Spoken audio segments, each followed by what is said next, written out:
Misalnya ketika kita menanyakan, menurut Anda layakkah sebuah ini? Nah, itu jawabannya ya atau tidak, tapi tidak diawali oleh mereka dulu dengan panjang lebar sekali gitu ya. Nah, yang ketiga, saya pikir kawan-kawan peserta ini juga banyak menjelaskan hal-hal yang bersifat bunga-bunga ya. Dengan waktu yang sependek ini mestinya memang bunga-bunga diperkecil oleh mereka langsung to the point. Meskipun begitu, apa yang mereka ungkapkan, apa yang mereka sebutkan, itu menunjukkan sebetulnya kegairahan mereka dalam konteks menyambut masa depan Indonesia yang lebih baik. Oke, baik, iya. Tapi memang perlu diingatkan pula ya bahwa proses seleksi kan sudah berjalan sejak Juli tahun 2008. Ya. Kompetensi mereka bukan hanya dinilai pada performa malam ini, tapi memang performa malam ini sangat menentukan. Dalam waktu hanya 90 detik, Anda harus bisa menyampaikan pesan Anda, jawaban Anda, dan disitulah juga terlihat ya bagaimana seorang calon pemimpin menghadapi rakyatnya seperti apa, kurang lebih ya. Silakan. Saya kira malam ini kita menikmati event ini, kita terkesan, kita terinspirasi, kita tertawa, kita tertegun. Tapi mission yang paling utama dari program ini bukan hanya entertainment, tapi juga pendidikan politik, begitu ya. Pendidikan yang lebih mencerahkan begitu tentang proses pengkaderan anak-anak muda.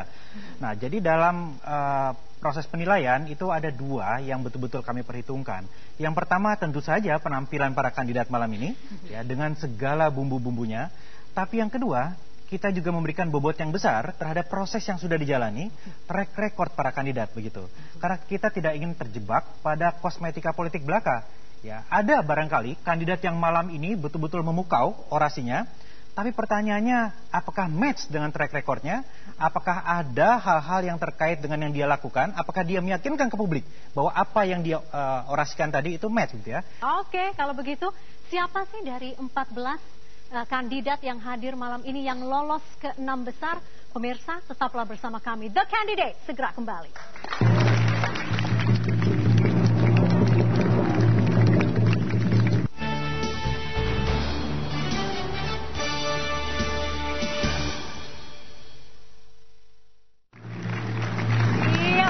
Di rumah dan juga para penonton di studio, kita sampai pada segmen akhir, segmen penentuan siapa 6 yang akan lolos dari 14 peserta yang ada di studio malam hari ini.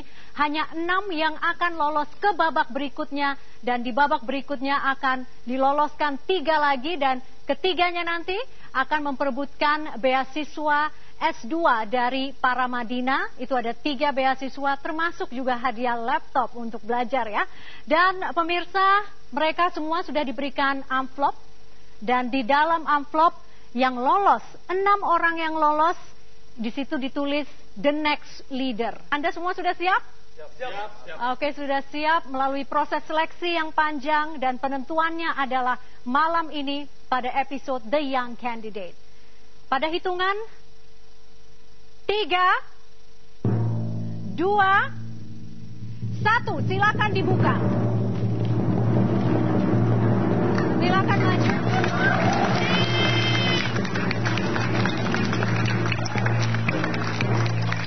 Iya, selamat. The next leader, selamat kepada Diah Proboning Tias, Dimas Prayitno Putra, Hariko Wibawa Satria, silakan maju ke depan. Regi Hasibuan, Sri Utami. Ya, Sri Utami silakan. Agung Baskoro. Iya, silakan, sudah ada 6. Oke, baik. 6 besar yang akan bertarung untuk memperebutkan 3 besar di episode selanjutnya. Ya, pemirsa, demikianlah The Young Candidate untuk saat ini. Terima kasih atas perhatian Anda. Nantikan tayangan kami berikutnya minggu depan. Saya Vivian Leda Yahya. Sampai jumpa.